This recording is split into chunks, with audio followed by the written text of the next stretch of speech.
সীমা, সীমা তুই অন্তত বিশ্বাস কর, আমি আমি রাজকে মারিনি। বিশ্বাস? তোকে? এবার নিশ্চয়ই তুই খুশি হয়েছিস। আমি না তোর মায়ের পেটের বোন?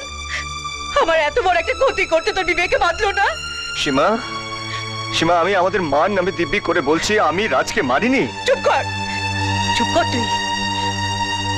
আমাদের মা স্বর্গে গেছেন, আমাদের দেবীর মতো মায়ের নামে মিথ্যে কথা বলতে তোর জিভে আটকালো না দাদা? দাদা হয়ে তুই আমার সিঁদুর সিঁদুর কেন কেড়ে নিতে চাইলি? বল, উত্তর দে।